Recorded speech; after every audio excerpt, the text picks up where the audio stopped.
Sénégal, bonjour. Au menu de l'actualité de Tribune Quotidien, l'application des conclusions des assises de la justice. Et là, le journal du groupe des médias, en tout cas, de renseigner que Ndeketeyo, le président Diomaye, le président Diomaye cherche tailleur pour la Constitution. Alors, le président Diomaye chercherait-il un tailleur de haute ou de basse couture pour la Constitution? Pour l'instant, retenons le titre du quotidien, le quotidien ce matin. À la une du journal du groupe Avenir Communication, on peut lire composition du Conseil supérieur de la magistrature, déclaration de patrimoine, réexamen de certains contrats. Diomaye prend son temps. Et plus que le temps ne peut en aucun cas suspendre son envol. Il convenait de retenir que Sering Ngundu, d'après toujours le quotidien sollicite d'autres contributions sur le cas Conseil supérieur de la magistrature. Mais le titre magistral de chez magistral dans cette histoire est à lire à la une du Point Actu. Le journal de révéler bras de fer entre l'exécutif et le Parlement vers un référendum. Bon, le gouvernement court-circuite la volonté des députés de Benno Bokk Yakaar de supprimer l'article 87 portant dissolution du Parlement. En tout cas, pour faire face à l'initiative des parlementaires de Benno Bokk Yakaar, retenons que Bassirou Diomaye Faye veut faire réviser la Constitution et les codes spécifiques tout en engageant l'application des conclusions des assises de la justice. Explique le Point Actu. L'actualité du journal, c'est de nous renseigner également que Diomaye Faye penche pour un référendum faute de majorité parlementaire. Faute de majorité parlementaire pour engager les réformes constitutionnelles. En attendant que tout cela soit clair, retenons en tout cas la réaction de Babacar Ba du Forum du Justiciable. En tout cas, l'homme de considérer à plus d'un titre dans le Point Actu que l'ultimatum donné par le Premier ministre aux députés est devenu sans objet. Tais-toi, Babacar Ba. Waouh. En tout cas, Sawai Ba Babacar, ou l'avenir assuré et rassuré, voire réassuré de la société civile universelle et mondiale, de demander à surseoir toute idée de faire ça DPG, hors du Parlement. Toujours autour de la tension entre le Parlement et le gouvernement.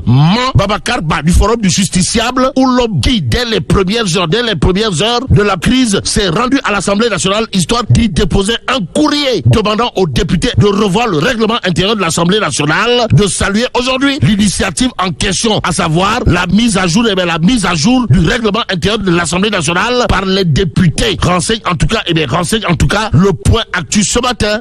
Il convenait de retenir en tout cas, d'après le journal, que Babacar Ba du Forum du Justiciable, c'est comme qui dirait la société civile sur le terrain et non celle dans les bureaux climatisés. Climatique est la réaction au vitriol de Birahim Seck du Forum civil. En tout cas, l'homme, pour ceux qui relèvent de la déclaration de patrimoine du président, sans oublier le réexamen de contrat, de donner un coup de pied dans la fourmilière, pour ne pas dire de jeter un pavé dans la barre. En tout cas, le Point Actu d'indiquer les interpellations de Birahim Seck autour de la déclaration de patrimoine du président, et entre autres, l'autre journal qui abonde dans le même sens, c'est Walf Quotidien. Le quotidien du groupe Walf Fadjri, en tout cas, de révéler déclaration de patrimoine. Prost, l'apôtre du Bourroc, comprenez Ousmane Sonko. Ousmane Sonko presse ses hommes, en d'autres termes, pour Ousmane Sonko. Comprenez Prost, l'apôtre du Bourroc, déclaration de patrimoine par la force dans les mâmes pour ses hommes. Si on en croit, en tout cas, Walf Quotidien ce matin, Las Quotidien pour sa part d'afficher à sa une Sonko et Diomaye en mode vérificateur.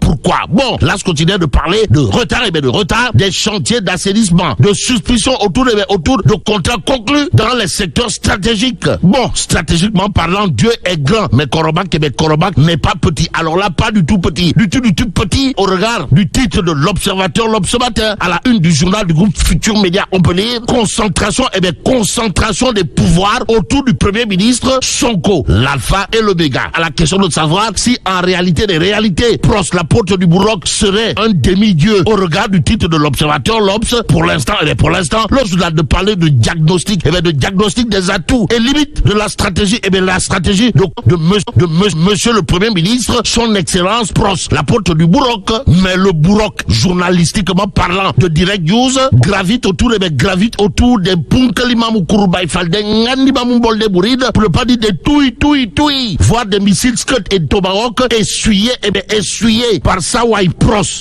Waouh. À ce sujet, il est question d'une interrogation sismique, voire volcanique et même atomique de Direct News, à savoir attaqué de toutes parts, Sonko lâché par les ministres pastéfiens et ses alliés. En tout cas, ces derniers jours, la scène politique est marquée par une escalade de tension entre le gouvernement dirigé par le Premier ministre, son Excellence Pros, la porte du Bourg Ousmane Sonko, et une opposition de plus en plus vocale et visible, sans oublier la VAR. En tout cas, Direct News de retenir que Bougane Gueye Dany, le bulldozer et autres, se sont distingués comme les voix les plus virulentes de l'opposition. Malheureusement, le silence des ministres des Finances, de l'économie sont particulièrement frappants, surtout dans un contexte où des explications sont attendues sur les opérations d'endettement de l'État, notamment avec un eurobond polémique, de chez polémique. Aussi, Direct News de noter les ministres Birame Souleye Diop, Moustapha Guirassy, El Malik Ndiaye, Abdourahmane Diouf et Khady Diène Gaye se sont inscrits aux abonnés absents dans la bataille de communication et d'opinion, laissant totalement, pour ne pas dire complètement, et voire carrément Ousmane Sonko seul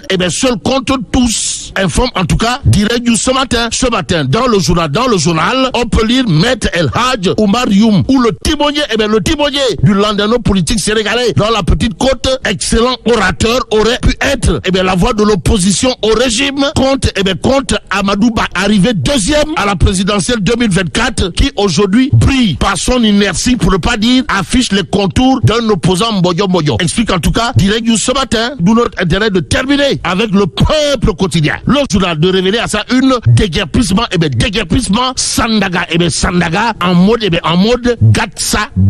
Et là, mais là tu dong de Tchei Allah. Bon, que Dieu préserve le Sénégal.